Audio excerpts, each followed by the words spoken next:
is a Cosmic Octave original podcast. Me and Jake running down the street with a handful of comic books, kicking ass and banging chicks and drinking booze No, not and me. smoking Not weed. me. I'm married. Yeah, well, I'm married. Jake. Can't do that.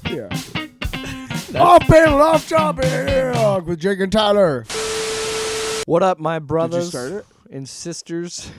Hey, keep going. It's all right. Oh, like our listeners are not used to this level of The tomfuckery. Yeah. Wow. 39 seconds. Like we barely even got out of the theme song. I'm tired of waiting.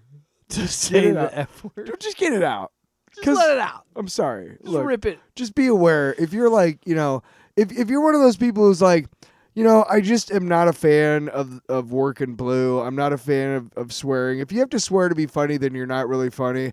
And then turn around and use Chat GPT. So go fuck yourself, all right? Whoa. Yeah, sorry. I had to get something out, and we're done with that. I also love that, people that use Chat GPT, you're burning down the rainforest. You're burn out. All right. You son of a bitch, motherfucker. Said we promised we weren't going to be angry this episode. We got it out just now. We said that we wouldn't be fucking angry, so we're not going to be. Because, kill robots. But we're all going to die. Books. Comic books. Welcome distraction. I think it's important that... Isn't it weird that all the space horror books that we've been reading have been exactly like what's going on right now? Like, holy shit. It's almost like artists have been predicting the future. What do you mean years. I might have to buy a subscription to use self-checkout? What dystopian fucking bullshit is... What? Yeah. Didn't I read that in the comic book about the guy in the spacesuit? My favorite thing, you know what? We're not going to get into it. So anyway, all I'm saying is this whole SAVE Act. I just want to get this out of my chest. When you have someone go on TV and say all you have to do when you want to vote is if you're a woman that changed your last name, you just have to provide your birth certificate, and then you have to have a valid license and say, hey, this is actually my name. I'm married to such and such. And then all you have to do is do this, and then all you have to do is do this. To vote, it's voter suppression. Yeah. That's all I'm saying. Duh. You all fucking idiots. Jesus. All you need to do I have is to hold show your, up do I have to and hold provide your, your hand? driver's license. Do I have to hold your hand like a 4-year-old and explain how fucked we are to you? Do I have to explain this to you? Not you, Jake. To you, in the ether. Probably not you listening because you're probably on board with compassion and kindness and logic and like what in the absolute fuck. But yeah, let's move on.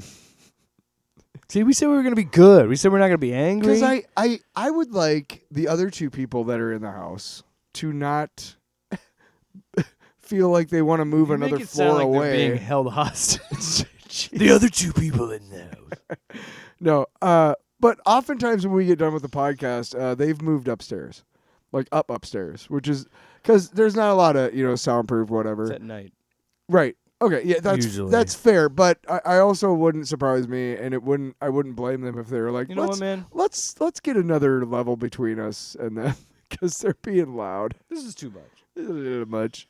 I get it.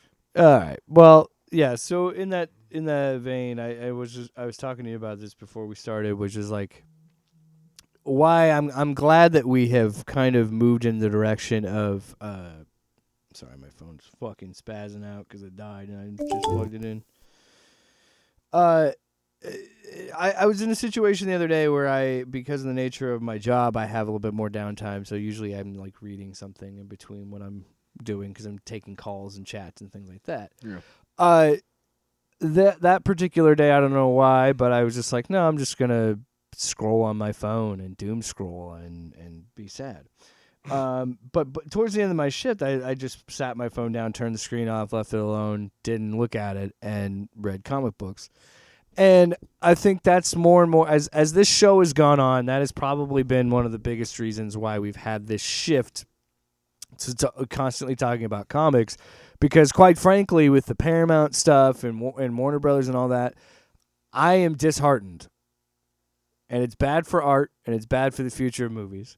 So now more than ever, I've been leaning on reading books and comics and playing video games and getting out of that because It sucks. I love movies, but I noticed in that little sample size of myself of just being like really sad and depressed, when I was actually reading a comic book, I felt immensely better. And my message really there is, fuck Paramount, fuck Warner Brothers, fuck the pedophile president, fuck all you motherfuckers.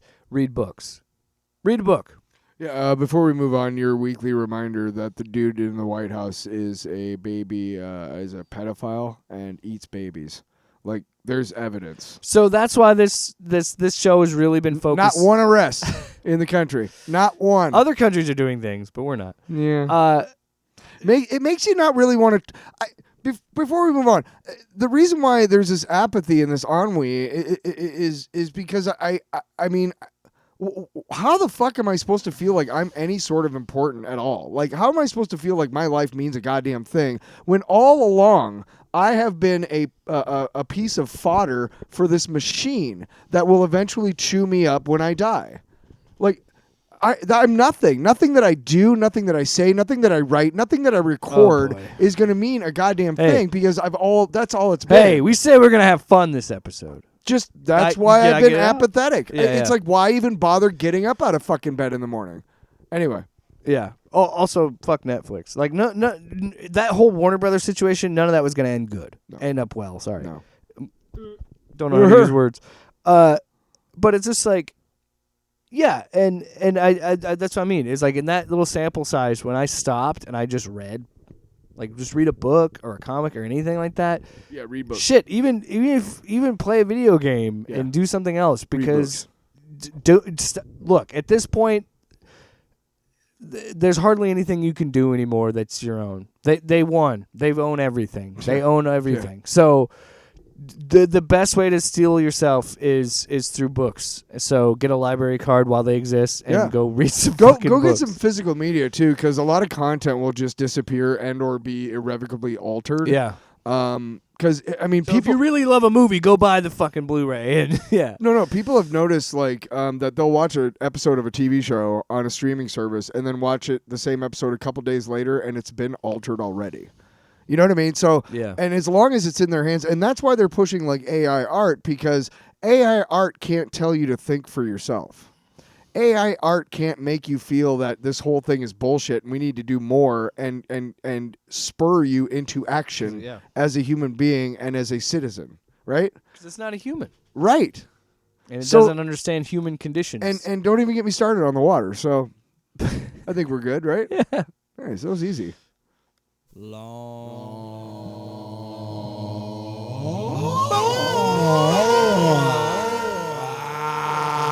a long box. Mm-hmm.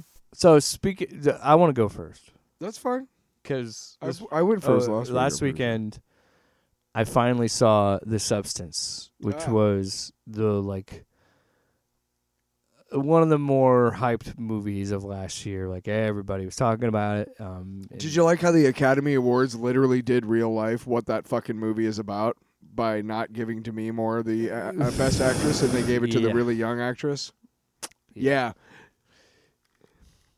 Life imitates art. Even though I would not, I want to throw that out even there. though I would argue her performance is better. Look, I'm not. I don't want to compare performances because they both are great in the movie, and it's a funny little footnote, all really. Anyway, but no, I had friends tell me about it. I just never got around to watching it. So I had some free time, so I was like, ooh, let's finally watch this because my wife. It's tricky to watch horror movies with my wife because there's some things where she looks at it and she's like, no, you're going to watch that by yourself. Or some things where I'm like, maybe, but I like pretty much all kind of horror, so I pretty much watch anything. So I kind of went in with, I'd heard about all the hype and everything, but I'm like, I'm going to go in with a fresh mind and just watch this.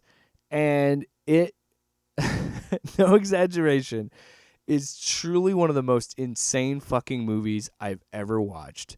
And I can't stop thinking about it, and I fucking loved it. It was incredible. I'll just kind of give you the base premise of it, but it is a gnarly, disgusting body horror movie, but also very funny and extremely pointed you could argue maybe it beats you over the head, but that's kind of it. The world is so exaggerated. Have you been around humans? I feel like you have to hammer it home. Kind of subtlety and satire doesn't work with these fucking idiots. But it's such an insane, heightened world, and it's surreal. Like you were talking about Swiss Army Man before you got on the show.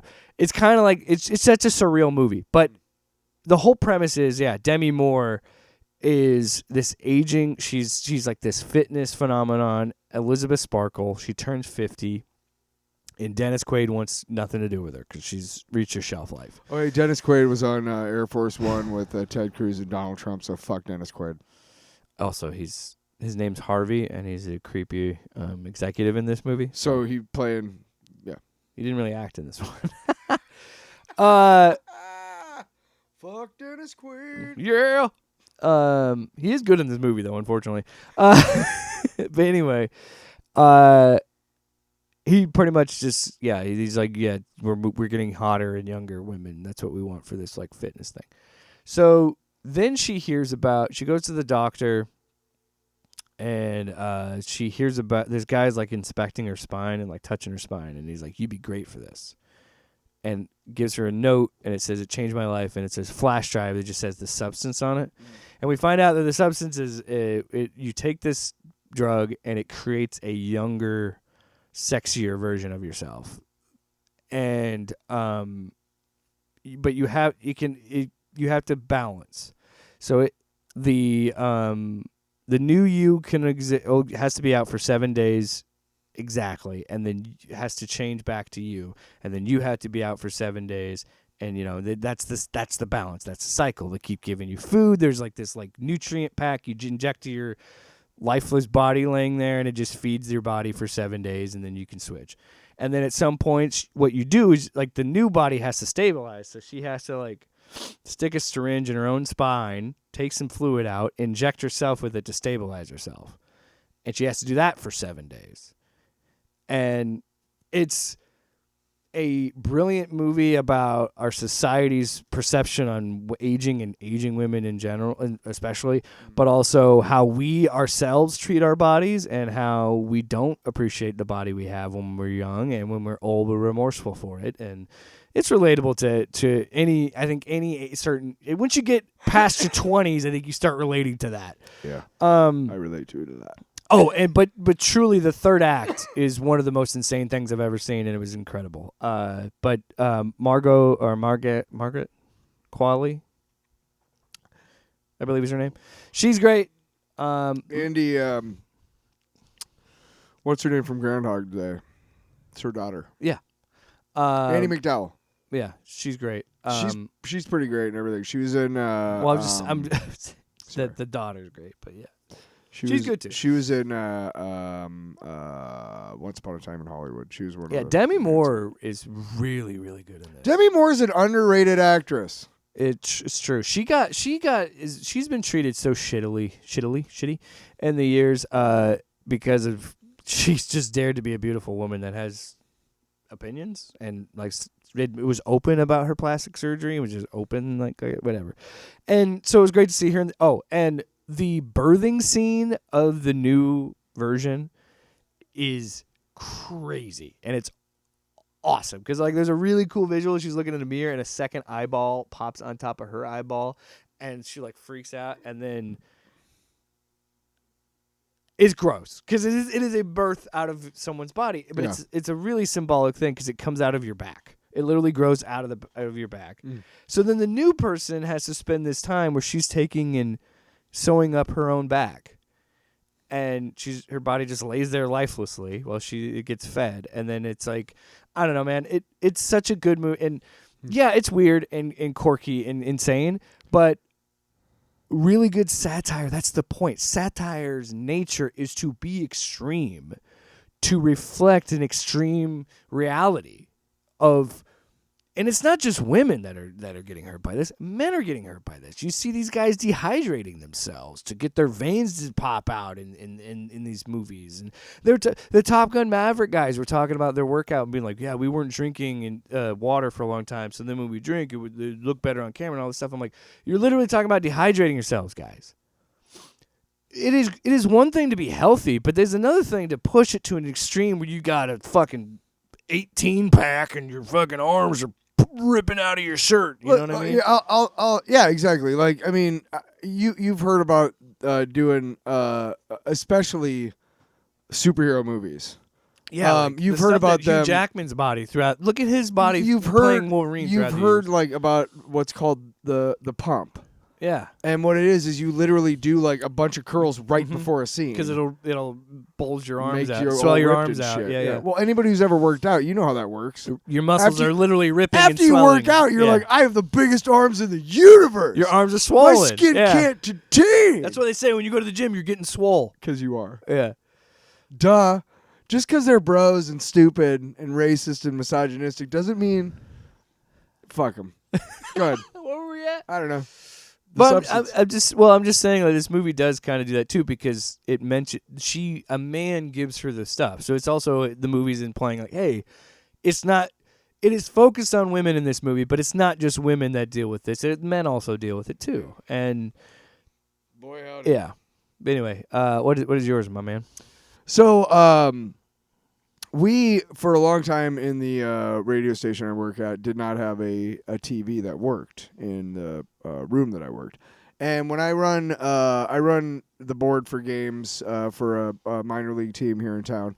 And when I'm over on one studio, there's no TVs. And that sucks. But the other night, after the Olympics got done, because I watched a lot of the Olympics, by the way. A lot. Surprisingly. I never really try, but I just did this year.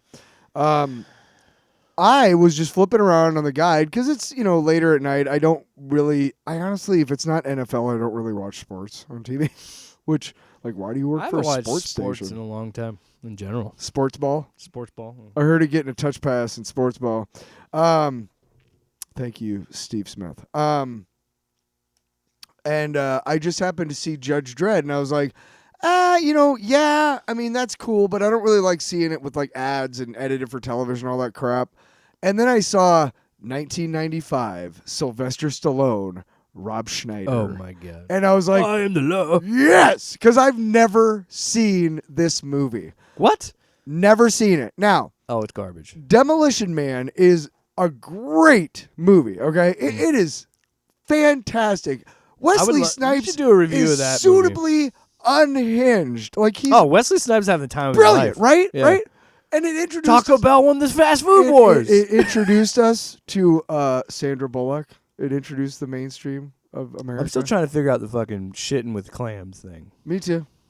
It also introduced us to Rob Schneider. Anyway, apparently him and Sly got really, really, really tight because he was like, "You want to be in all my movies?" And he was like, "Sure thing, boss." Hey, do you want to fucking be a right wing grifter like me? Dick cool. Sure, boss. So I've never seen this movie, and I love the Karl Urban Judge Dredd.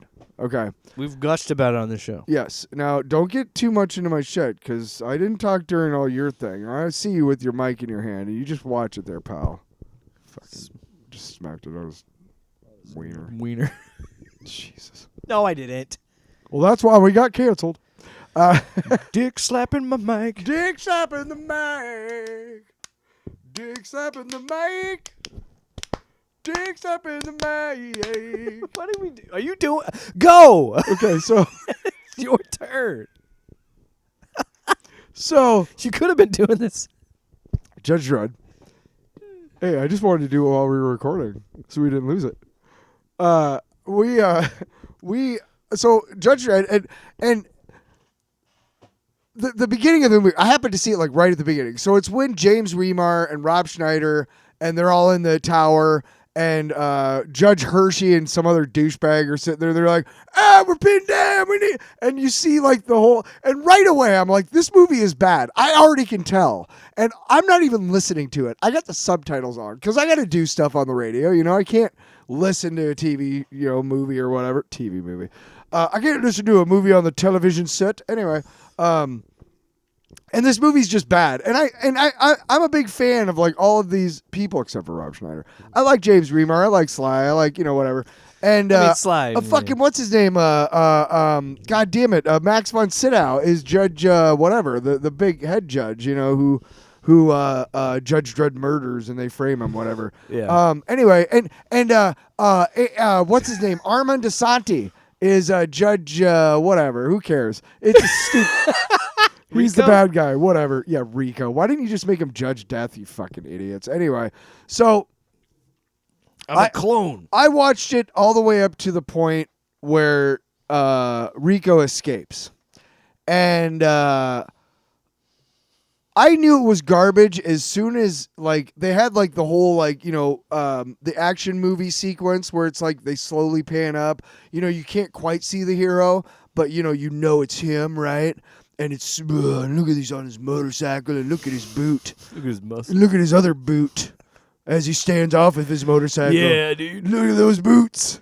It's always the boot, right? It's You're just always, fuck off. It's man. always the foot stepping down, pan up. Yes. Yeah. And as soon as I see this giant spangly gold fucking eagle on his paltroon on his shoulder, I was like, this is hot garbage. And then he's standing there while they're shooting at him. I am the law. And I'm just like, this movie sucks. I've never seen the whole movie. I never will. Oh, you don't even know. I don't want to. I don't want to. No, because it gets so much worse. I'm sure it does. You want to know why it's so much worse? After that sequence. Well, that's the last time you see him with his helmet on. The whole fucking movie. I know! Why did you make a Judge Dredd movie where Judge Dredd does not wear his helmet? Because it was in the 90s and they didn't know what they were doing. Because that property was so new at that time. You suck. They righted it wrong in 2012. Unfortunately, we'll probably never see a Judge Dredd movie again. Which sucks because it's... Dude, Karl Urban fucking nailed it, dude. He's Johnny Cage. The whole movie of itself. The big knock against the Judge Dredd Karl Urban version is that the whole thing, it's this many crimes are committed every day. More crimes are committed than that every day now. Yeah. So you're not really being like, what?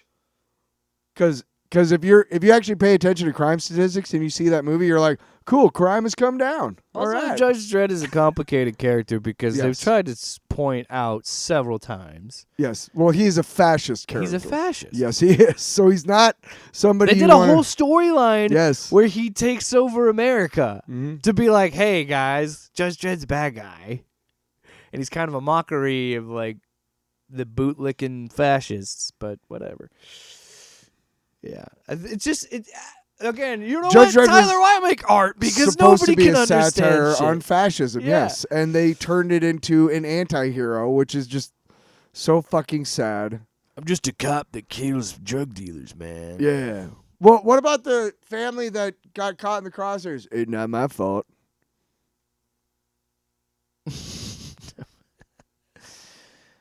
I wish we had video so you could see my face. All right. I wish you could see my So face. you could watch my video. What?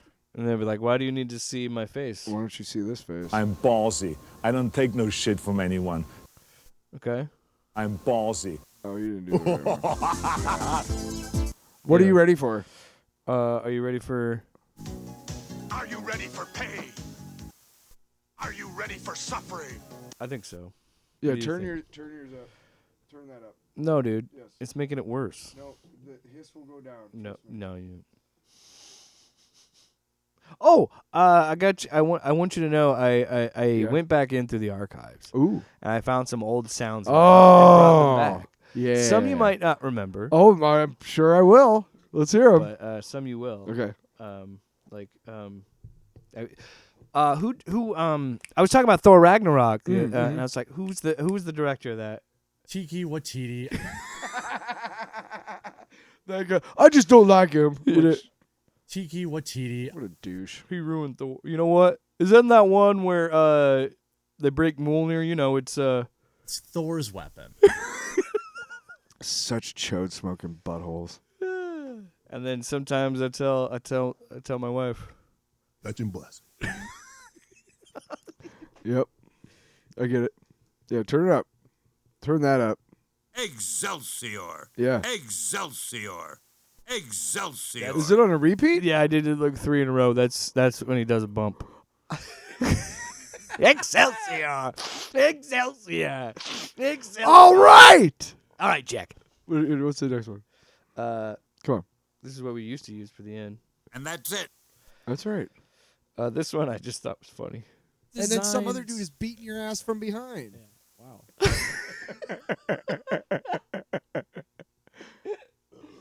Excuse me. Classic. Come on, you hate.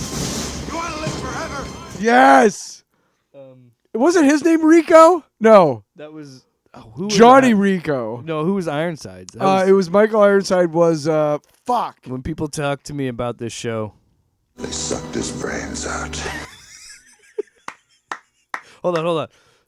What we got's gonna turn your brain into shit. They sucked his brains out. And He's then so a great. natural transition.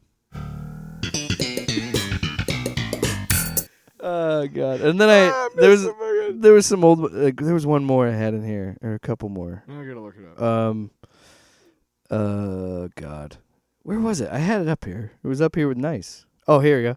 Yes. Nice. I forgot about that one. Nice. God, where is it? Oh, here. This is one that's fantastic. Wow, these fucking reapers, man. Tyler, when he's about to die. Wow, these fucking reapers, man. You know what? Because of that, when the killer robots do come to get me, that's what I'm going to say to them. Michael Ironside as Jean Rashjack. Okay. What was it? Rashjack's? Roughnecks. Yes. And then it becomes Rico's Roughnecks. Yes. Yeah. God, Michael Ironside is just the best. God, he just had he did some voice. Canadian actor. Dude, he was Darkseid on the fucking Justice League show. Dude, he's just dope as hell. And you know what Darkseid would be doing? And then some other dude is beating your ass from behind. Wow. Richter in Total Recall. Dude, Ah! this is Tony talking about the end of Civil War. What is it? And then some other dude is beating your ass from behind. Like, what the hell? What the hell, Winter Soldier? You guys ganging up on me? Oh, there's one other one I just thought was funny, but I don't know. You might not find it as funny as me. Yeah. Many women are curvy. Women have curves. A lot of women have curves. It's such a random one. It's true. Why? Does that go along with that one? No, but it's the same video. But yeah, Why? Yeah, we can do that. you can do that. But I think I got that was all of them. Yeah, okay. But sometimes you got to go just make sure. I really wish you would have gotten you burnt the fucking money or something from Clarence. Fuck. We need some Clarence Boddicker in our lives. Shut the fuck up. Like we got like 9 fucking Fuck. Paul Giamatti ones. Fuck you, asshole. Right, yeah. We still haven't done the actual book. Fucking. Oh yeah. Yeah, Jesus. What? I could write a book about what you don't know. Did you see the little video about what happens when you take mushrooms and it's Skeletor? It's the same one with it's edibles with Yes, another one. yeah. Oh, love it, dude. You're just like, I should have sent. and this to you. everybody's staring at him like, I saw there was a video I saw recently, and I'm sure it's probably been around for a while, but I saw it again. yeah, It's, the one I saw has been around. The fucking My Cousin Vinny. Somebody synced Skeletor talking Yeah. to My Cousin Vinny. Talking to Evil Lynn. Evil Lynn. Dude, Allison Brie's going to be Evil Lynn in that movie. Did you see that? Allison Brie. Very beautiful. Very beautiful woman. I only know this because there was a random clip that showed up on my feed of her doing an unboxing of her action figure for the movie. She does. She's done a lot of voice work too. Voice acting work. Mm-hmm. I want to see that movie she did with her husband, Dave Franco, together. They're like conjoined. It's weird. Also, I do want to point out that the guy who created He-Man, is currently suffering from dementia, and he's had to start a GoFundMe, even though a multi-million-dollar movie is being made about his property. So if you wonder why we hate AI and corporate and all that shit, it's because of that shit. He should not have to be fucking starting a GoFundMe, dude. Oh, yeah. Yeah. So anyway, Yeah. this first book tonight. Can I just say before we start that the Absolute books, and you'll read Wonder Woman 17 here, the Absolute books, and then with Absolute Superman 16, we're doing Batman 17 today. Excuse me. But we did Superman 16 Right last into week. the microphone. The absolute, yeah, I tried to like at least. God damn, dude. Excuse me. The Absolute books continue to just impress the fucking hell out of me, dude. I don't know about you, but No, they're mid. I was talking to you about this last week. When we get to the point with the chainsaws, I want to talk about that. No way. Will you stop? All right. Absolute Batman number 17. Yeah. Hold on. Let me get the credits. Unfucking serious about it.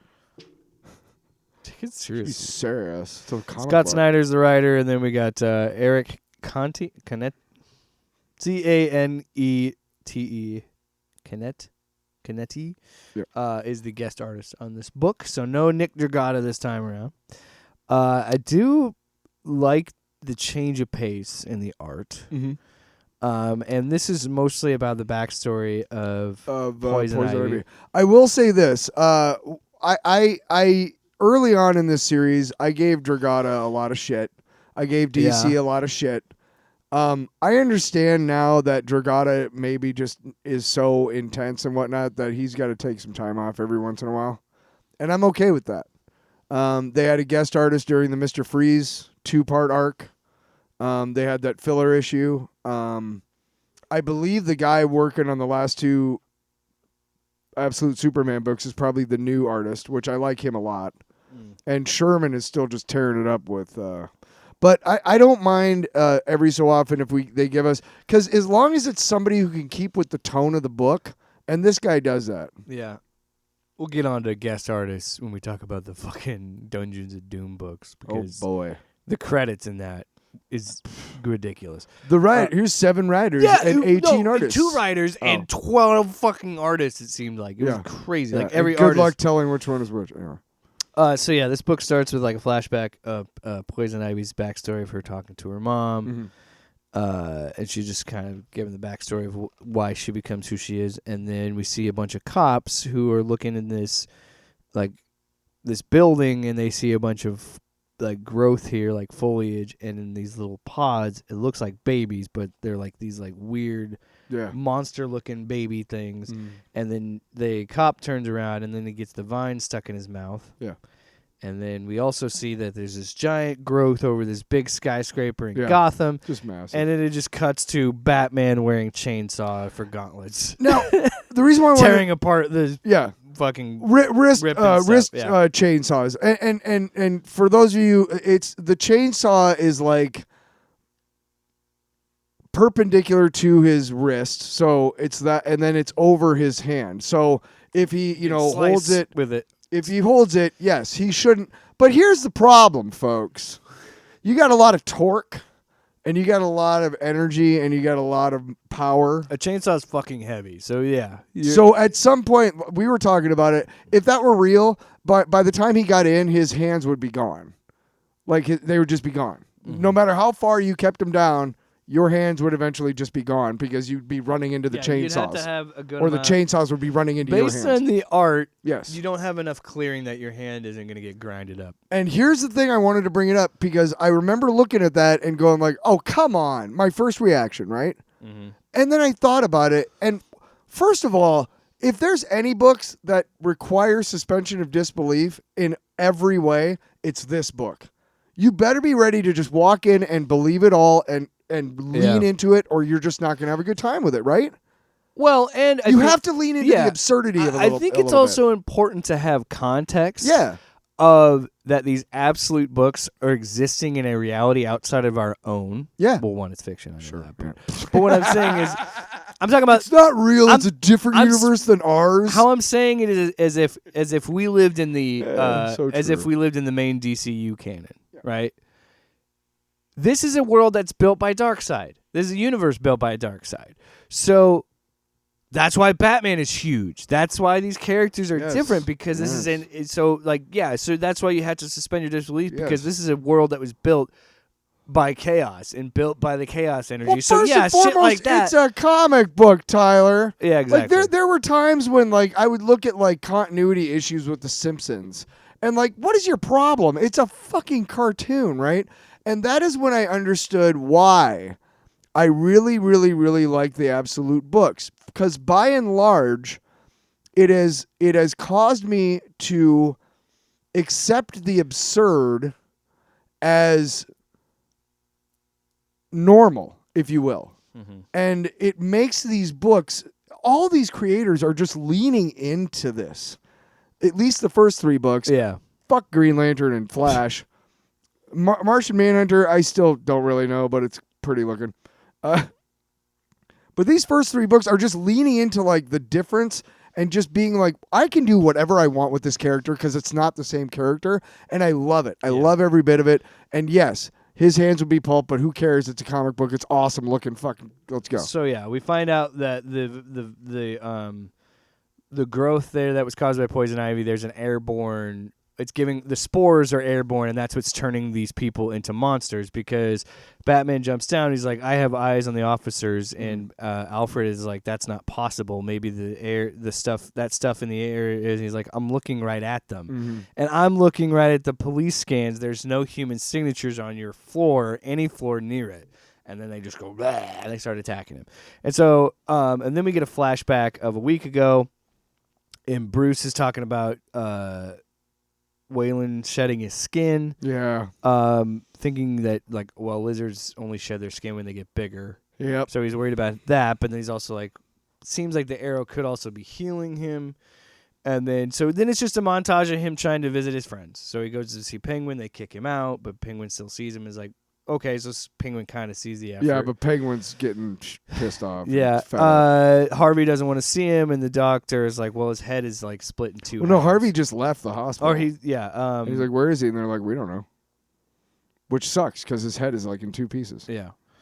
And yeah, now we're seeing people make axes and make Batman this idea, and then it cuts back to him fighting the monsters, and then after he fights them. He was like, there's this file on Arc M. I need you to look up something for me. Pennyworth, a name, Isley. And then it cuts back to Pamela Isley. And we were like, what's this Poison Ivy story? Well, she was trying to blend human DNA with plant DNA. To repair. To Her mom was use dying. the reparative properties of plants and restorative property of plants and see if they could be applied to her human. mom's dying. She wants to heal her mom. Yeah, be applied to human biology, whatever. So and everything goes wrong because it's this comic book, right? Fuck. Yeah. God, also, we find out that Batman is still trying to talk to Joe Chill because he says we talk once a month. Joe Chill has decided not to see him anymore because I think they're scared of him. Whatever. Yeah. So he goes back and fights the monsters, and we see this one with a bunch of fucking eyes. Yeah. It's just like I said, the art Keep in your this eyes is open. suitably grotesque insane and just like you got to be, right? So yeah, he keeps fighting his way, and he's like, Pamela Isley, MD, MS, PhD, a whole bloody alphabet, smart one. Yeah, she died at age 25. Looking at her obit now, written by her mother. You climb further than we can follow, and talks about that. So then it's like also implying that like. What this is saying now that like, oh, she's not even human anymore. She is full on a hybrid. And she died all these years ago. Yeah. Because then he shows up to fight her, and then we get another flashback of her getting... Oh, God, there's another... This shot right here is awesome. So he parachutes down further and lands, and he's like, the readings look like the higher you go, the denser the spores get. And he's like, kid, as he's talking to him, Batman's kind of like, what the fuck? And looks down, and it's just this foliage is like in the shape of her face. Just staring at him. It's and fucking he's crazy. Like, I'm fine. Like, okay. And he's like, I'm going up and get in the way. So then, we find out more, and then we kind of see more of like Bruce moving around, and then we see that he sees that what we thought was gonna happen is Jim and Martha kiss. And Getting it there's a on. Yeah, romance. Jim Gordon and Martha Wayne. And then my favorite bit is he looks out and sees that Bruce saw and just goes Shit. fuck or shit. But yeah, Yeah, why do you gotta go that way? You fucking fuck. I would say if I was Jim, I would say fuck. I would say I'd shit. be like fuck. No, if I'm in that situation, right? Yeah. My thing, oh shit. Not oh fuck. No. I'd say fuck. No. Well, fuck you. Fuck you, asshole. Thank you, Arnold. It's not very nice. Get used to that voice too. How ironic would it be if they let these autonomous killer robots have like an Arnold Schwarzenegger voice? That was a good one. Yeah, I beat you on that one, man. Anyway, so we find out that Harley Quinn might be trying to work with Batman. Mm. We see Dick Grayson complaining about Batman. yeah. Ooh. And then we cut back to Batman finally getting confronted by Poison Ivy. We think. We think, right? She's like, "Isn't it beautiful?" And he's like, "Dr. Isley." And she's like, "I used to be a long time ago." I used to be. Yeah, I used I not anymore. Ah! So then he's like, "Well, fuck you, Flamethrower. Yeah, flamethrower. So then he lights him up, and she put, "I remember feeling so terrified, but more than ever so angry because I thought that that was the end, but it wasn't." And her body is just like charred and destroyed, and then he realizes, and then more of her appear, like more and more and more, and so he realizes, oh, these are all fake. This isn't the real Poison Ivy. And he's like, "Come on, then try it. You're not even real." "No, they're not, but I am." And then she gets revealed, and it's awesome. She's got like that weird like eyeball monster thing coming off of her arm. Like again, this is when you have. As much as I hate DCKO, I do appreciate how hard they drove home. Oh, there is a number 5. Yeah, I do appreciate. We gotta finish it at this point. I do. I do appreciate that it really drives home that, yes, the Absolute Universe was built by Darkseid. So every character is so much more grotesque and and nasty and ugly. Yes. And this world is so much more violent and brutal. And, like, her design is just awesome. Yeah, I love her. But the big fucking reveal in this book. Yeah, and then when your fucking face splits open. No, but the big reveal. Yeah, so then the big reveal. And fuck. This felt like he jerked off onto this last page. Because he fucking made the Court of Owls. Scott Snyder did. So, of course, so I wouldn't know if I couldn't answer, especially after all this time. It wasn't me. I wasn't followed. Are you still there? As we see Martha Wayne taking a call in the subway station. And we're always here, Martha. We knew one day you'd come back to the Court of Owls. And I'm like, this motherfucker comes back to Batman, does this whole new universe, and still puts in the Court of Owls. And you know what? I'm excited. I'm not. It's going to add another layer. As masturbatory as it is, you know what? If I were Scott Snyder, I would do the same damn thing. Because you know what he's saying? He's like, I'm going to do all these iconic characters that I've done in before with Batman, but I'm doing it in a new light. And then I'm going to even take my own creation and make it... Because if you've read the Court of Owls, they're pretty hardcore in the main DC canon. So I'm wondering how even crazier they would be in an Absolute Universe. Yeah. So I don't want people to confuse that. I am excited for the night of the Court of Owls and all that, but I still am like, God, we get it, Snyder. Yeah. We get it. It is cool that he made that all those years ago, and it still has an impact on the character. So what do you want to give that? I give that one an A. It was good. It was a solid issue. All right, next book. So by the way, everybody, the title of this episode is true. We're doomed. Yes. We are going to be talking all about Dr. Doom in this episode. So in our possession, we have some books. Now, I know, dumb statement, but we kind of kicked around the idea of doing the One World Under Doom stuff that was coming out last year. We ultimately agreed not to do it. We chose to do the Age of Revelation stuff, and we regret that. And I kind of regret it now because I seem to actually enjoy this, but we'll get to it. Yeah. So in my possession, what we're doing for this episode of Doom, it is One World Under Doom, number 8 and 9. The Will of Doom #1, and then the Dungeons of Doom 1 and 2. So we got 5 books. We did not want to cover the whole entire One World Under Doom run because, quite honestly, it's kind of the same thing we were with Age of Revelation, and we kind of try to stay consistent on this show. Look, unless it's really important and impactful, we're really not going to cover the whole event, and we haven't. I mean, we literally had a debate on whether or not we were going to cover DCKO #5 because we didn't even cover the first 2. We jumped in at #3. You know what I mean? So don't let that deter you from this. The reason we did 8 and 9 is because 8 and 9 has so much impact on these next 3 books, so that's why we did it. You and I did enough research beforehand to kind of know where we're at in the story. So essentially, and by the way, One World Under Doom 8 and 9 is by Ryan North and R.B. Silva. So essentially what happens is Dr. Doom becomes Sorcerer Supreme. Yeah. Kicks out Doctor Strange. So Strange ends up on Asgard. Yeah. And when he becomes Sorcerer Supreme, he's like, you can kind of feel it a little bit more. But essentially what happens is Doom offers all these great things. And even says America is New Latveria at one point. And says, submit to me and I'll give you all these great things, pretty much. Right? Am I on base or am I missing some stuff? So it's the final battle. And well, I just kind of want to lay groundwork before we get to, because we are jumping into 8 and 9. But it's the final battle between Doom and all the heroes. Did you find it?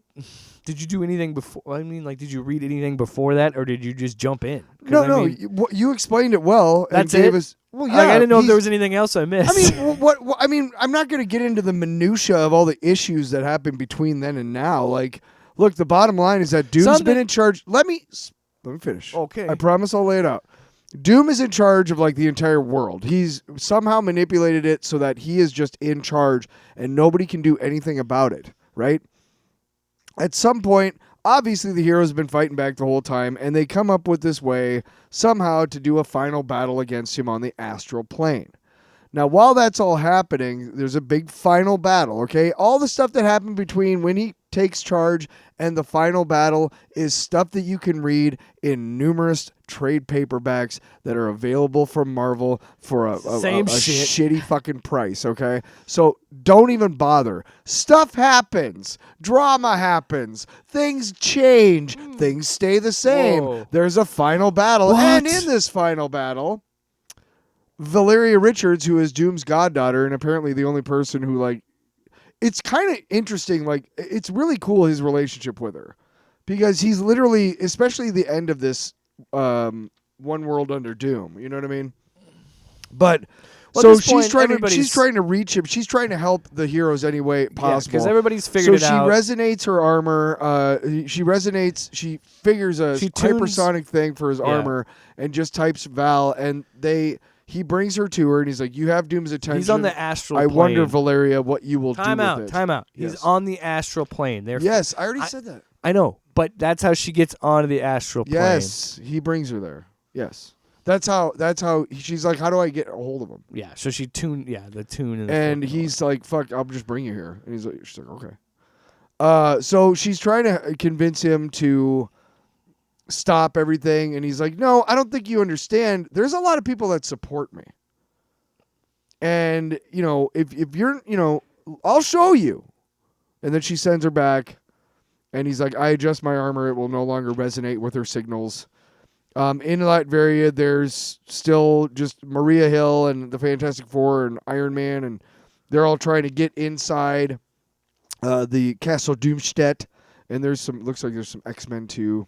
But everybody's involved, and Doom's just fucking wasted, laying them to waste. She takes away all of their powers, their mutant powers.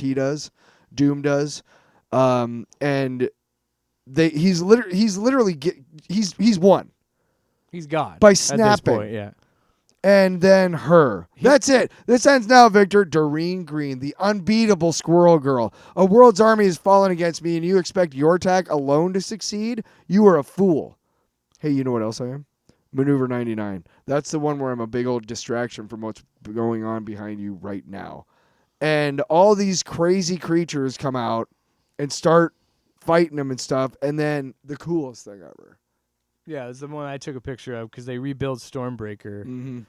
and it. Well, would you look at that? Turns out Aunt Petunia's favorite blush and blue-eyed nephew is worthy after all. This is for messing with me and with my family, Vic, and I know you know what time it is. Yeah, Just a great splash. RB Silva is really good. I like his art. Or her. Could be her. And he just fucking woodshed, dude. And of course they understand that no. he essentially also takes all in his armor. He takes all their power. Yeah. And kind of throws it back at them and rips his armor off his armor rips off of his body to attack everyone else. Yeah. And then in the process of doing that, he pretty much kills Valeria. everybody. Yeah, and then chops off Valeria's head pretty much. And I gave myself a restored mask, a new beginning, and each will be forced to make reparations. And who dares? And he looks, and she is dead. He accidentally killed her. And now, here's the thing. Doom confronted all of Earth's heroes in battle, a moment in time that will stand forever, impervious to magic or time travel alike. Now what does he do? Because he's literally set it up so that everything that happens will be infallible and forever.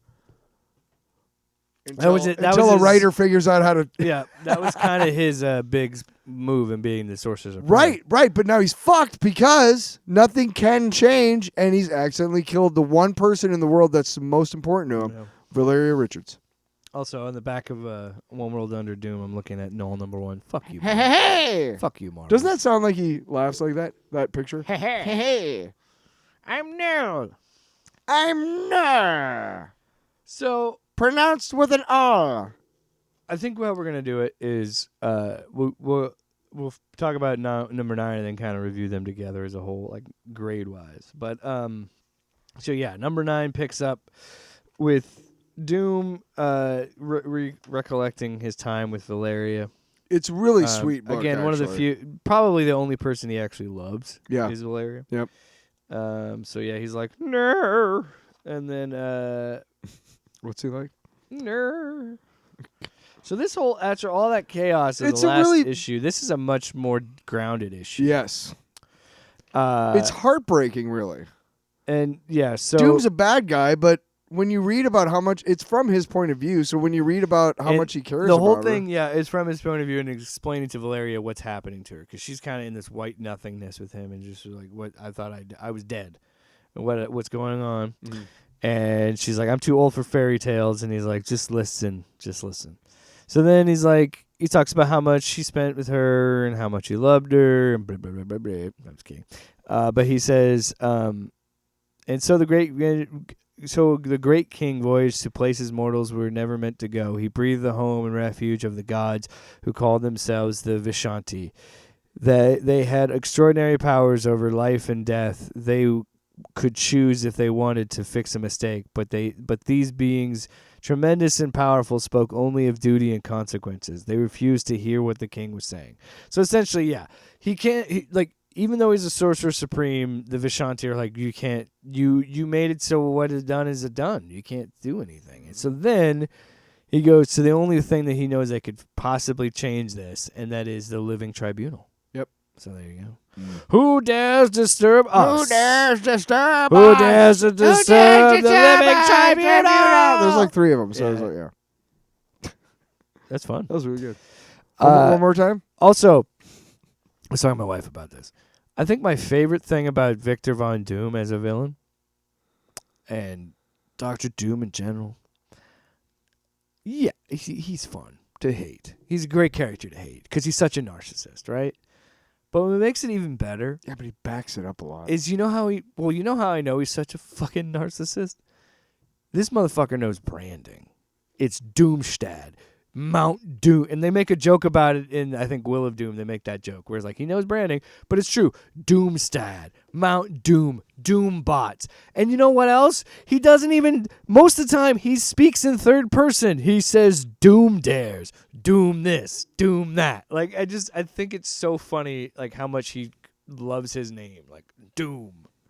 It kind of reminds you of some other fucking loser who puts his name on everything. Anyway. Ah, weird. Oh. Yeah, tacky. It's because they had to put their name on everything because nobody will remember them. Because as soon as they're out gone, Oh, so you know we're what, gonna again? rip those fucking things down. This whole, as much as I want to criticize events, I do appreciate what North was doing with this One World Under Doom, because he was really showcasing how little of a man Dr. Doom really is, because he knows that he has to do all this shit, make it so nobody could ever forget it, because people won't remember him, because he's just another whiny little bitch. He's just a fucking tyrant. Just a tyrannical fucking lunatic. Yep. And I love that this whole thing is the book, because one might think, well, this sucks that Doom doesn't really get his comeuppance. He just in a fight, it's just more a thing. But then again, yeah, this is a great book to say, like, no, he loses everything now because he has to let go of his ego to save the one thing he loves. It's kind of genius. So yeah, he talks to the Living Tribunal and pretty much says, trade my life for hers. She can live and I have to die. That's how it goes. So the Living Tribunal's like, all right, you got yourself a deal. Sure, man.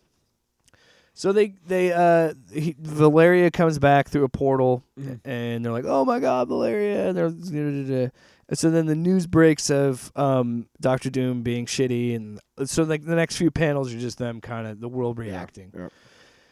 And then you have your usual talking. He's like, I hate him, I love him, I'm kind of whatever about him, you know.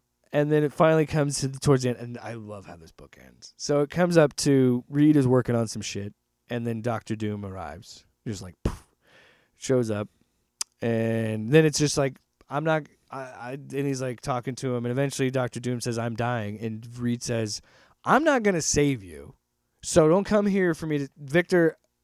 I can never forgive what you did. You convinced the whole world that fascism is acceptable, and you force these people into this tyranny.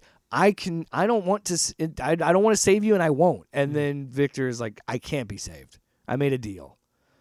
And he just says, take good care of my world as he evaporates. And he gives it, and I love how they did it in panel on the inside the mask. It's kind of awesome. So as he dies, the mask floats into Reed Richards' hands, and he reads it. And it says, upon my death, a copy of this document shall be inherited within every book, computer system, and information storage device on the planet. And it has his will. And it forces the Fantastic, and this is why even in death, he's kind of a shithead. It literally forces the Fantastic Four to be the executors of the will of Doom. Executors. Executors. But no, I'm pretty sure it's called an executor of the will. Executor. Look it up. You're executing the will. Or does that sound too much like you're executing them? No, I don't know. I don't care. So I don't know who's right. I give both these books an A. I just want to read the very end of it. The final will and testament of Victor Von Doom. Ooh. I hereby revoke all former wills and codicils made by me, and hereby declare and demand that all that I possess, own, or rule, including my nation of Latveria, shall be bequeathed to whoever first manages to. And then he like, oh shit, is what Reed says. But yeah, I also look. I'm here to eat crow when I have to eat crow. We did it so many times with those absolute, absolute books. I wasn't interested. You and I, most of these crossovers it. Suck ass. We mocked it. Yeah, we were not into this. And then I don't know. Maybe it's because you wanted to read. I got Will the of Doom. Superior Avengers.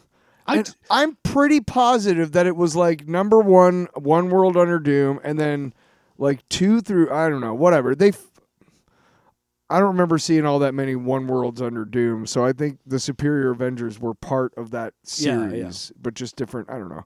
But the Superior Avengers was really cool. I need to finish the guy do that one the person who did the art for the future flashbacks when they were like before they came back in time was really awesome. I have all those issues. I need to finish that and read a review. Oh, I can't wait for you to read the new Infernal Hulk, dude. Yeah, so good. So anyway, but yeah, it humanizes Doom. The art is fantastic. The idea, all of the ideas. Look, I'm a big idiot with continuity. I like it. I like being able to say like, oh yeah, remember when that happened and now it's coming back to this and did it. I like that shit. And when you can do it in a good way that's like logical and that other writers can build off of later, like it looks like who's the credits in this one? Chip Zdarsky is the writer and Cafu is the artist. Or Cafu. Cafu. Yeah, I have no idea. Clearly all these writers got together and they're like, let's flesh this out really well so that, when we're over and done with this, we can, do neat stuff with it later, or somebody else could do neat stuff with it later. So, and it's kind of weird because Ryan North did the One World Under Doom stuff. But now Chip Zdarsky's just doing this one shot that's the Will of Doom, and then Dungeons of Doom is 2 writers with Phillip Kennedy Johnson and I have it pulled up here, and Benjamin Percy. Okay. So I don't, it's kind of interesting, but I also would give One World Under Doom 8 and 9 an A. Do I feel like I should have maybe read 1 through 7? Nah, not so much, because I'm kind of in the same boat where you're like, we know it's gonna happen. We know that this is gonna lead to this. So that's why I was kind of like, honestly, I don't regret us skipping it. Like, and I'm fully fine because I have all crossovers are the same. Something happens, and the world has changed, and then there's a bunch of stuff for however many months, 6 to 12 to whatever. And then eventually the status quo returns, and there's a final battle. Yeah. That's how it always works. So it's like, I don't need to tell you all the shit that happened before 8, all right? All you need to know is we're in the final battle now, because nothing that happened before the final battle is probably likely going to exist after the final battle. So it's pointless to like tell you about. You know what I mean? Because it'll revert back to the way it was. Anyway. Yeah. So this also gives a really good description of it too. But this picks up directly after One World Under Doom. So this is the Will of Doom. Yeah. It's a longer issue. It's a one shot to kind of set up the stuff that's happening after. So the Dungeons of Doom things and anything else that's going with this. But the description is really funny because I don't think I really stated fully. So he becomes Sorcerer Supreme and then institutes himself as Emperor of the World. Yeah. And was siphoning the people of Latveria's life force into his powers to make him a Sorcerer Supreme and all this other shit. And then the Dungeons of Doom book kind of goes a little bit more into what's going on with that, and it's like fucking gnarly. It's awesome. So what it starts with, Thunderbolt Ross, he is looking at Doomstad as he escapes the Dungeons of Doom and was coming back home to America. And I love this bit of it. He's like, we see that fucking Thunderbolt Ross plants a flag in Latveria, an American flag. Smart. And they pick him up and they say, is Washington aware of what I did down there planting our flag? They are, sir. And did they request you to remove it? They did, sir. A shame we encountered enemy fire and couldn't complete the mission. A real shame. But before that, he says, I'm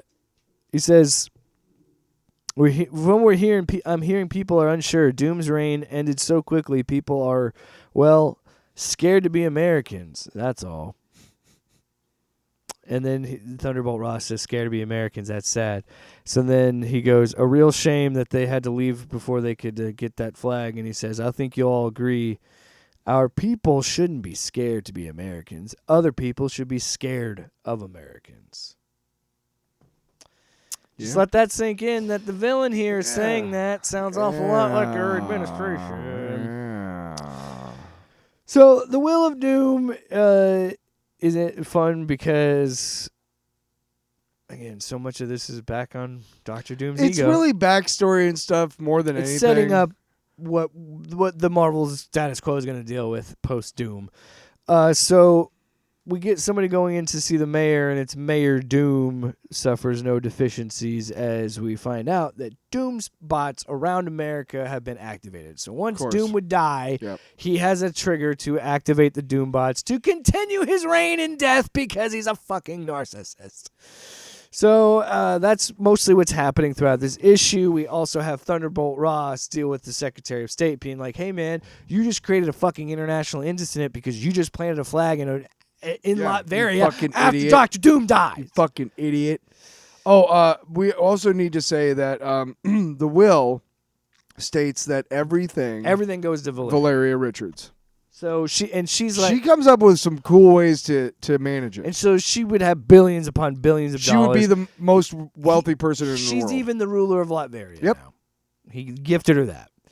And so while Reed and Ben are talking to the president, the Secretary of State, and Thunderbolt Ross, Johnny, Sue, Valeria, and Franklin are off just living life. And then everything happens with the Doombots, and that's when Reed says, "Get Valeria out of here. Maybe get her to." Maybe take her to he says go to Latveria to see if she can figure out what's wrong and stop them. Yeah. Because she's the only one that can stop the Doombots. Yep. So, and she's like, we shouldn't go there. We're not supposed to be in Latveria. And he's like, just fucking go and do it, please. Be invisible. And so she's like, good idea. Let's just go. And so like her, Johnny, and Sue are there. And Johnny even tries to intervene and help people. And she's like, stop. We're not here. Yep. We already have broken so many laws, and everybody hates the Fantastic Four because they think we killed Dr. Doom. So just fucking eat it and deal with it. Eat shit. Come with us. And the Doombots are trying to kill the Thing and Mr. Fantastic. Val runs off to go find the Doombots. Yep. I love how Reed tricks the Doombots and escapes, and then gets and then he pops off the collar for Thunderbolt Ross and just says, "I need a Hulk," pretty much, and he's like, "No problem." Just beats the fuck out of this Doombot. Yeah. It's a pretty cool book. It explains a lot. So and then she finally talks to a Doombot that looks the most like Dr. Doom. Right, yeah. He's like a shark thing that comes out of the water and then yes. he reforms into himself. Yes. The art in this is really cool. Yeah. So she's talking to this like very good looking, like very realistic looking Doombot and just says like, I don't really want your money, but I do want some things. So she gives away her money to some charities and stuff like that. But what she does keep is she keeps this island that she found that has these Doom in Latveria. And then she also says, you know what? It's good to have some backup. So now we have Fantastic Four Doombots. Yes. Which is cool, and I hate that I like it, but how can you not love a Fantastic Four branded Doombot? It's awesome. It's like, you'll need a little backup. But yeah, that's what she's saying. So I forget, what's Valeria's powers? I know that Franklin... I don't know if she has any. I think she's just really fucking smart. Okay. I don't think she has powers, actually. But also the epilogue of this not only sets up what Fantastic Four would be doing with the Doombots and stuff like that, but it also sets up Dungeons of Doom, because at the end the Secretary of State was the like, cover the reason why I got the cover is that cover is cool. Amazing. But the best part about this book, knee pads, remember how we said the faces on the knee pads? Secretary of State was pissed because he's like, there's a whole international incident with Latveria. What the fuck? Soon as we get to the end of that with the Doombots, then he goes, you know what? To Thunderbolt Ross, maybe we should deal with Latveria. And he's like, I agree. So that sets up where we go with Dungeons of Doom. By itself, it's a fun book. I appreciate what it was trying to do. I think it was a weird situation probably where it's like, okay, while Ryan is like, this is what I got with this, and then Chip's like, okay, I'll just do this one shot, get everything set forward, and then the team that's going to do Dungeons can get that going. I would give it, I don't even know how to rate it because I'll give it an A. It does its job. It's a transitional title. It's a one shot. I gotta be honest. I totally forgot about the Shark Doombot. But what a cool idea alone. And the art in the book, just neat. Yeah, I give it an A. That cover is fucking rocking with Dawkins. Yeah. I think it was an okay book. I think it was an okay book. It was Did you turn okay. German for a second? I think it was okay. I think it was okay. No, I enjoyed it. Again, it's. I think it's break time. It's a transitional title. Yeah. But again, yeah, it does its job. It has a beginning, middle, end. It's a one shot. It gets you set up for whatever. And you know what else? It's got Fantastic Four bots. Fantastic Four bots. Doombots. Doom Wait, Four. you know what they call it? Doom. They should call them Herbies. Fuck you, dude. I could write a book about what you don't know. Dungeons of Doom. We're in the number home stretch. We got 2 issues of Dungeons of Doom. Dungeons of Doom. Will you knock it off? My kid kneed me in the face earlier. He kneed me in the tooth. Loose Freaking hurts.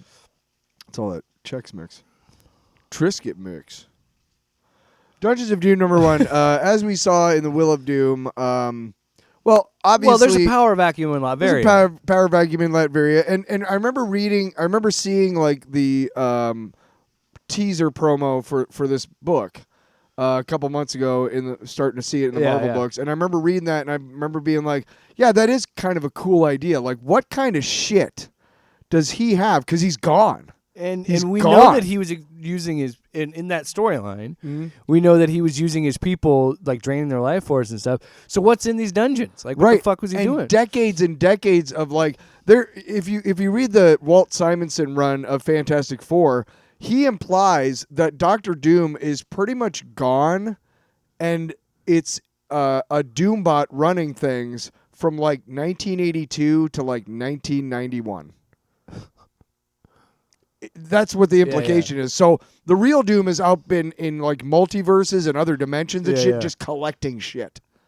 Yeah. Right? And so having read that and having that knowledge of that storyline, the Walt Simonson storyline with where the TVA is introduced, that is like, oh wow, okay. I see the Dungeons of Doom and like what's in them. I'm like, I'm fucking buying that fucking book. And it did not disappoint so far. And this book it is written like, and I think what is so... Do you want to do the credits real quick? Yeah, I want to get to that right now. But what I love about the book is its pace is one speed and it's go. Like, it is a madhouse. Yes. Like, that's what this series is supposed to be. Yes. And it's a bunch of... So before we get any further, let's talk about the credits on this. So the writers on this book are Phillip Kennedy Johnson and doing Benjamin a great Percy. job on Infertile Hulk. I don't know if I've read any Percy stuff, but I like we this. have, because he did the Deadpool Wolverine series. Okay. He had a Wolverine run like a year or so ago. Yeah. Or maybe he's still doing it. I don't know. But the artists, this is what I'm talking about. Justin Mason, Robert Gill, Carlos Magno, George Jeanty. I think isn't there an S there? Yeah, but it's French, so George. George Jeanty. Yeah, and, George. Karl Story. Do you remember George Niang? Yeah. For Iowa State?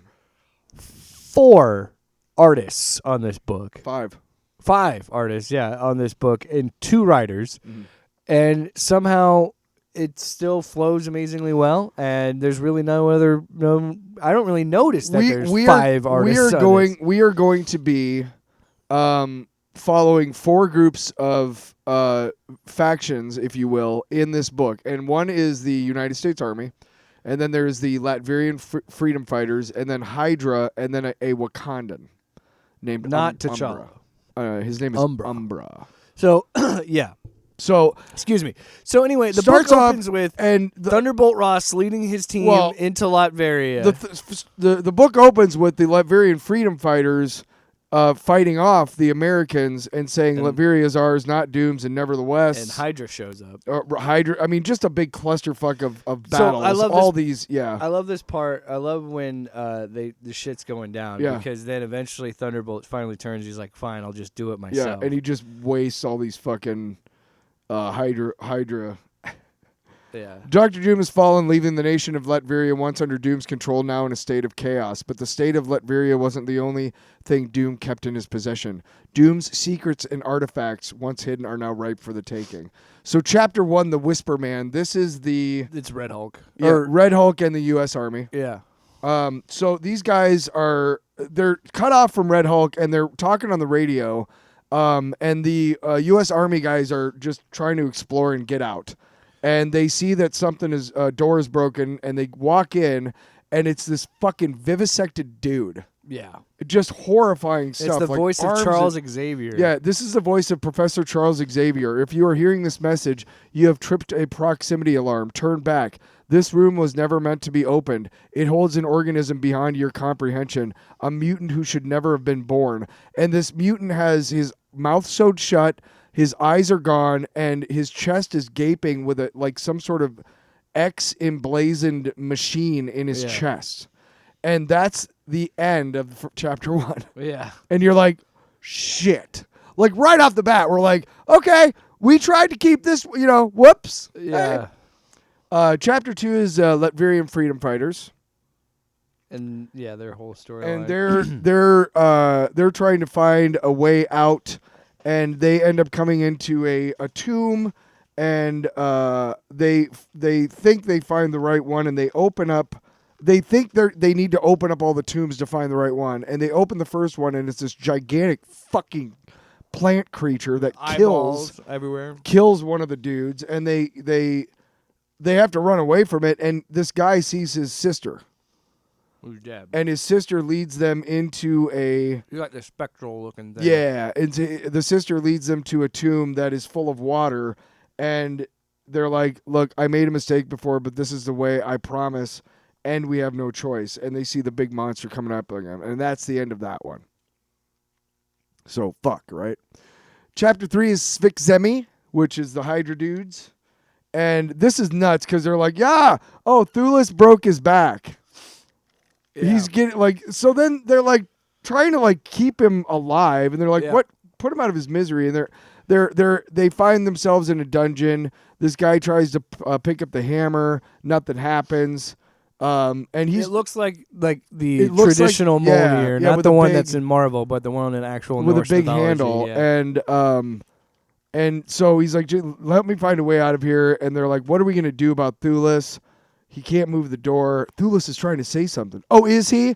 I have something to say as well. And the lead guy blows his head off. Shoots the guy whose back is broken, because to be honest, dead weight. And then he turns around and he says, did one of you say something? What? No. I thought I heard a voice. Saying what? It was only a whisper. It sounded like worthy. And so after he kills one of his own men, he's worthy to pick up this hammer. Yeah. That's the end of that chapter. Yeah. So it's like the opposite of Mjolnir. Chapter 4 is the Umbra. He's above, way above Latveria, and he sneaks into the dungeons, and they're like, go find this one dude is like, go find this stuff, and it's not the Panther God. It's a bat god. It's a bat god, and that's the end of that chapter. I love it. I had to read this a couple times before I really understood and got into it, but I fucking love this book. Well, I love stories that have the converging storylines and have different groups of people having different agendas all converging in one place. Yes. I'm always a sucker for that kind of story. Because it's such a massive dungeon that of course you'd have 4 different groups who can't even... It's even like having a Wakandan come in, and you have a Hulk somewhere lurking around, and then you got the Hydra people, the freedom fight. I love that. I love that stuff. On to number 2, same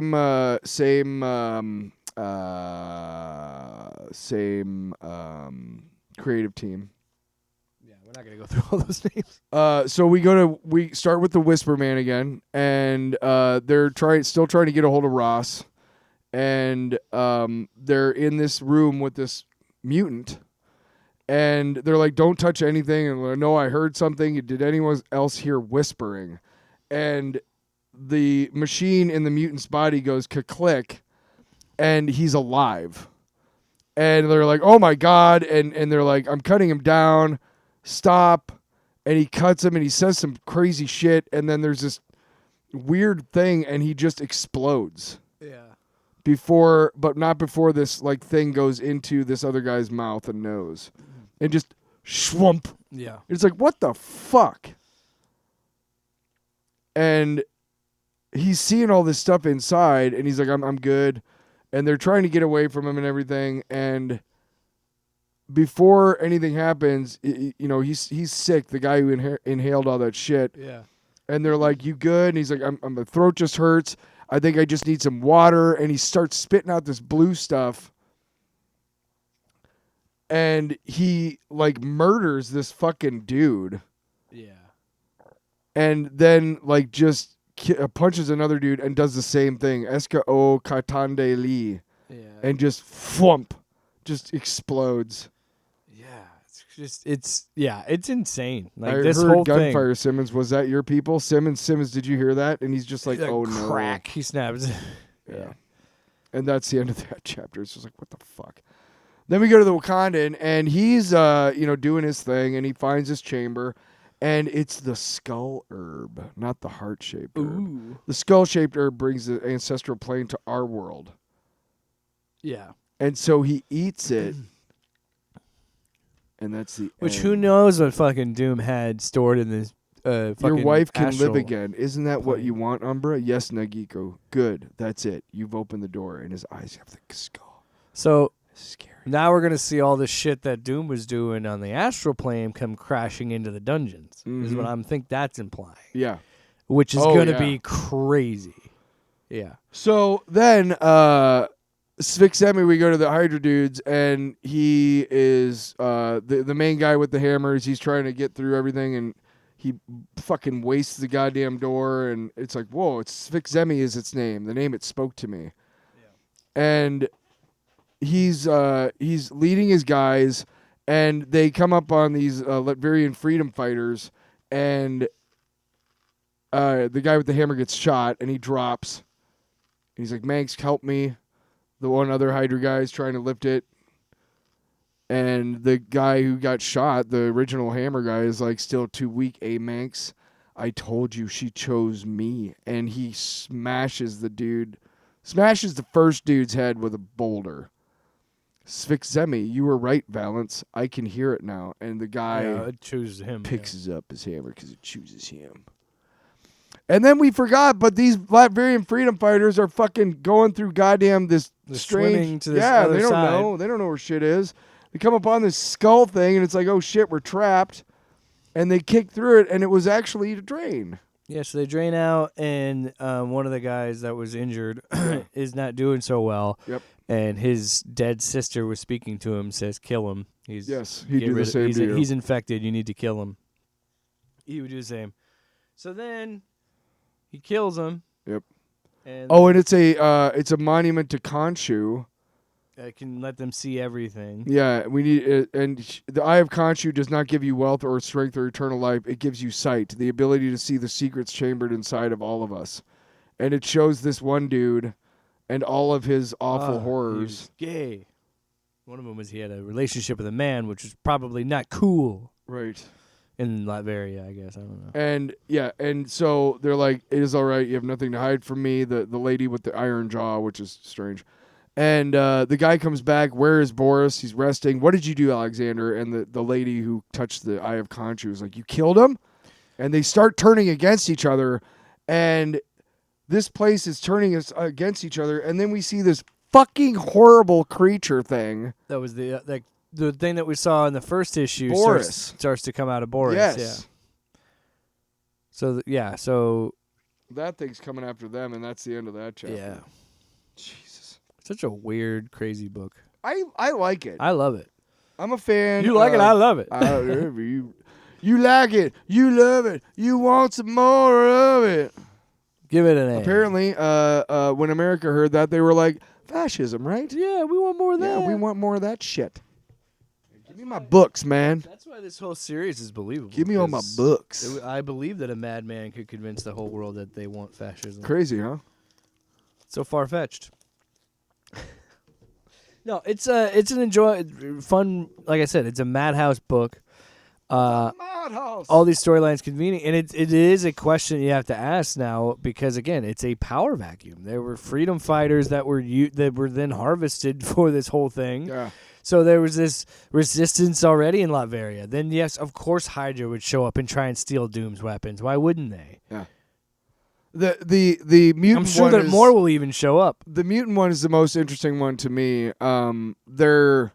Because we never see where the blue stuff goes after it leaves the one American soldier. Yeah, we don't see where it goes. He explodes. We don't know where Red Hulk is. No, he still hasn't found. They still haven't found each other, and they're trying to find each other. The soldiers and Red Hulk.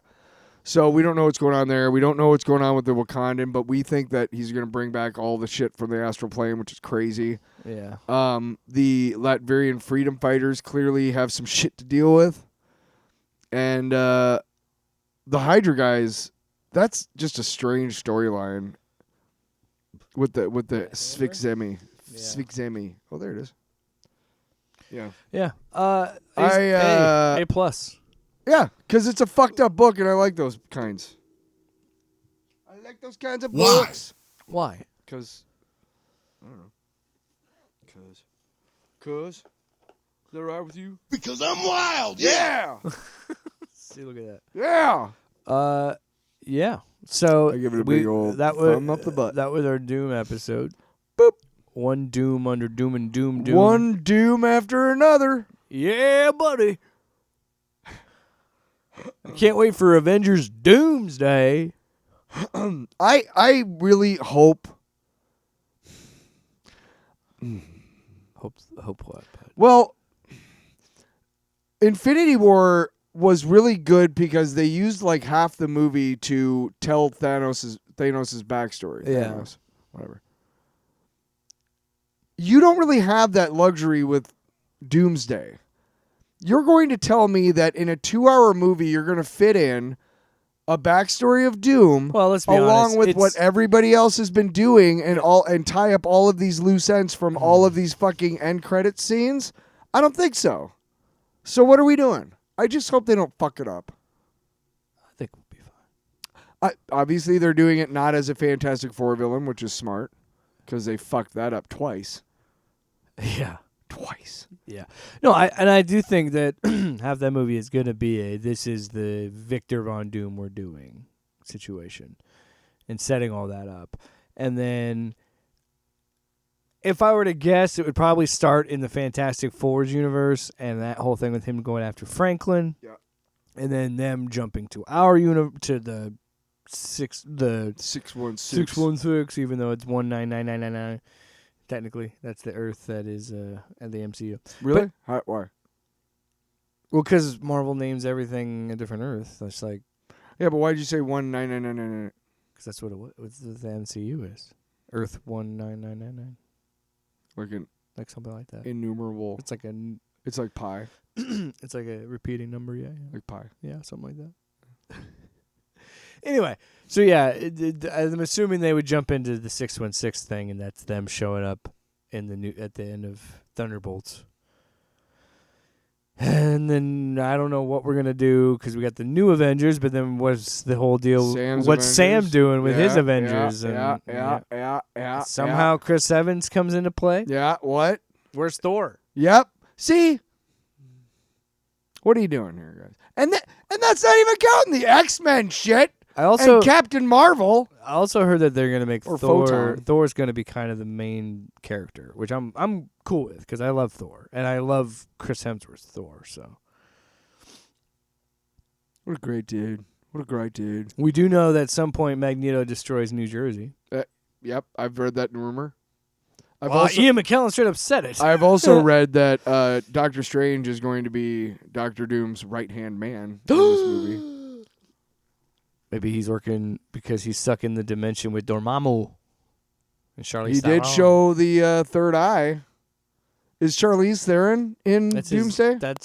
Is she in Doomsday? I don't know. Well, fuck you for not knowing. Hey now. Hey. Take it easy. Hey, take it easy. Well, anyway, that's today's episode, so go fuck yourself. We love you. Whoa. Confusing message. Oh, crap. You know what? I think McDonald's might sue us because it sounds like, you know. Ba-da-ba-ba-ba. Fuck McDonald's. Yes! Off panel, off topic with Jake and Tyler.